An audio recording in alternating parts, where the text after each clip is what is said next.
Good morning, students. Welcome to the TSN school. Now we'll start our second book, The Honeydew, and the first lesson is the best Christmas present in the world. जो ये chapter है इसके अंदर एक story है जो कि Christmas present से रिलेटेड है और एक जो मेन कैरेक्टर है इसमें मैकफरसन का उसने अपनी मैकफरसन जो है वो क्या है इसके अंदर एक आर्मी के अंदर कैप्टन है जिन्होंने एक लेटर लिखा है। उस लेटर को कैसे फाइंड आउट किया गया और कैसे उस लेटर में सारी स्टोरीज में बताई गई है वो इस हम लेसन में रीड आउट करेंगे। देयर आर सम डेटेड्स और period of times of the history of the world that are so significant that everyone knows and remembers them. The story you will read mentions one such date and event, a war between the British and the Germans in 1914. Can you guess which war it was? जो मतलब story है उसके अंदर काफ़ी सारी dates और periods के बारे में बात की गई है। जो फर्स्ट वॉर हुआ था ब्रिटिश एंड जर्मन के अंदर वो कब हुआ था 1914 के अंदर हुआ था और काफ़ी सारी चीज़ें जो है डेट या पीरियड्स जो है वो इसमें हमें बताया गया है। Now will continue this lesson. I spotted it in a junk shop in Brightport. A roll-top desk, the man said it was early 19th century and oak. I had wanted one but they were far too expensive. This one was in bad condition, the roll top in several pieces.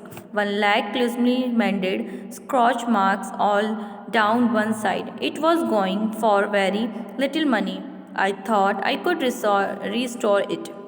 It would be a risk, a challenge, but I had to have it. I paid the man and brought it back to my workroom at the back of the garage. I began work on it on Christmas evening. जो ये lesson है इसके अंदर सबसे main character क्या है McPherson है वो कि क्या है आर्मी के अंदर कैप्टन है। तो वो कहाँ पर है ब्राइटपोर्ट एक जगह है जहाँ पर वो अभी प्रेजेंट टाइम में है इस स्टोरी के अंदर और वहाँ पर उन्होंने क्या किया एक रोल डेस्क खरीदी है। रोल टॉप वाली जो मेज़ होती है टेबल होती है वो उन्होंने खरीदी है। वो हमेशा से उसको ख़रीदना चाहते थे बट वो बहुत ज़्यादा महंगी आती थी इसलिए वो उसे ख़रीद नहीं पा रहे थे। बट एक दिन ब्राइटपोर्ट में घूमते हुए उन्होंने कबाड़ की दुकान पर वो मेज़ दिखी जिसकी दशा मतलब जिसकी जो हालत थी वो इतनी ज़्यादा अच्छी नहीं थी।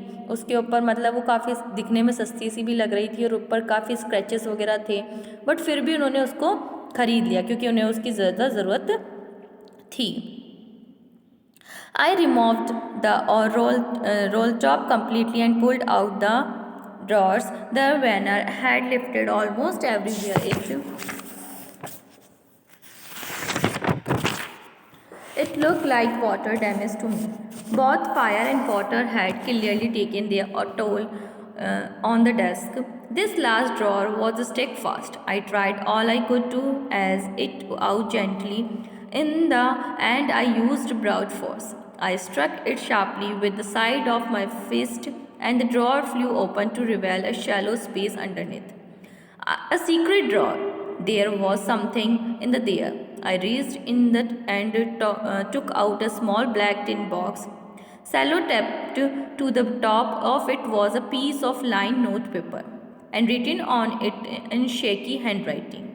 Jim's last letter, received January 25, 1915, to be buried with me when the time comes.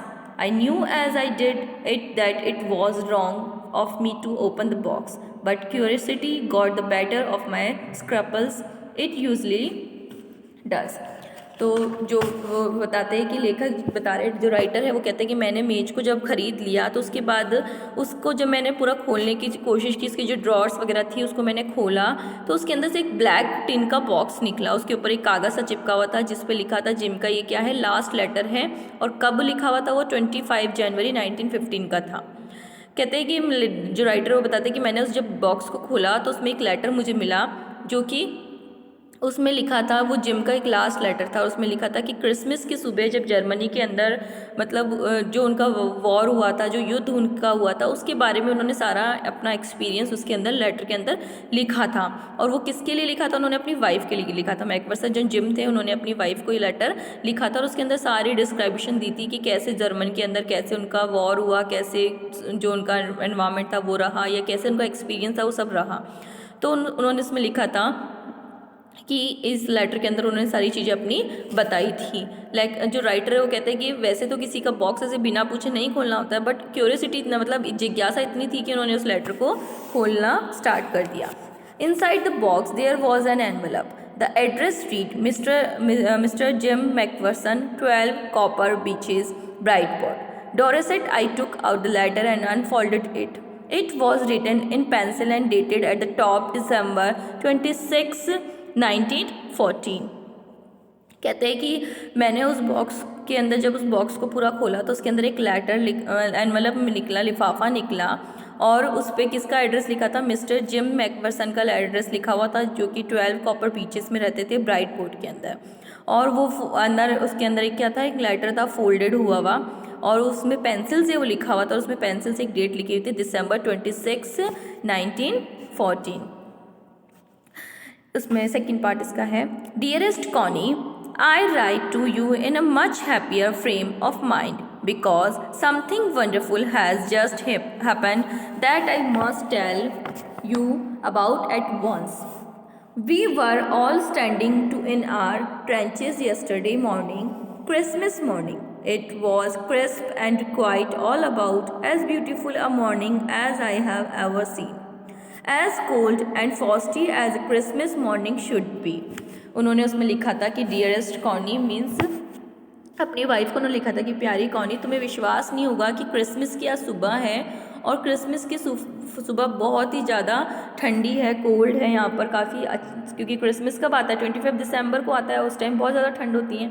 तो अपनी वाइफ को उन्होंने लिखते हुए लिखा है कि हैप्पी क्रिसमस, और उसमें उन्होंने लिखा कि जो क्रिसमस की सुबह है और मेरे हाथ में क्या है, एक झंडा है सफ़ेद कलर का, जिसे लेकर मैं मतलब आगे बढ़ रहा हूँ, वो उन्होंने पूरा उसमें डिस्क्राइब किया है।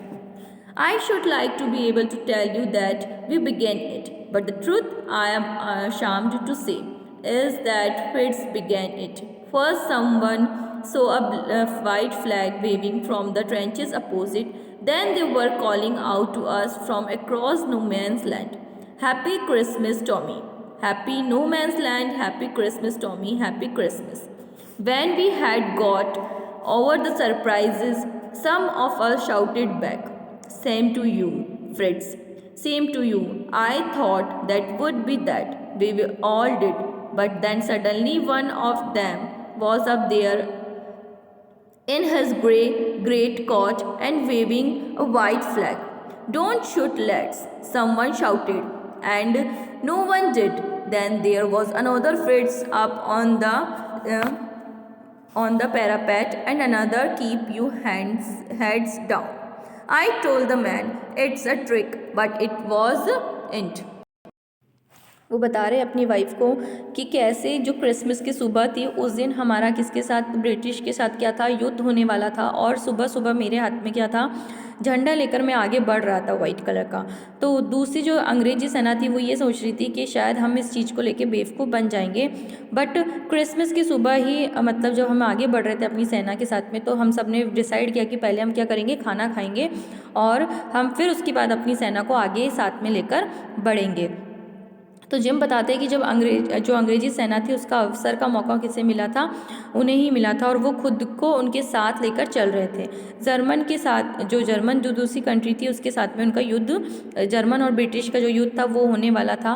और एक जो मैकफर्सन थे वो पहले क्या थे, जब आर्मीज़ में जाने से पहले, मीन्स वो कैप्टन बनने से पहले क्या थे, एक स्कूल टीचर हुआ करते थे, स्कूल टीचिंग का वो काम किया करते थे, और अब वो प्रेजेंट टाइम में क्या कर रहे थे, अपनी सेना के साथ में अफसर बनकर वो अपनी सेना का पूरा कहते हैं ना उसको, उनका सहयोग करते हुए आगे बढ़ रहे थे। उस वॉर के बारे में उन्होंने उसमें लिखा है।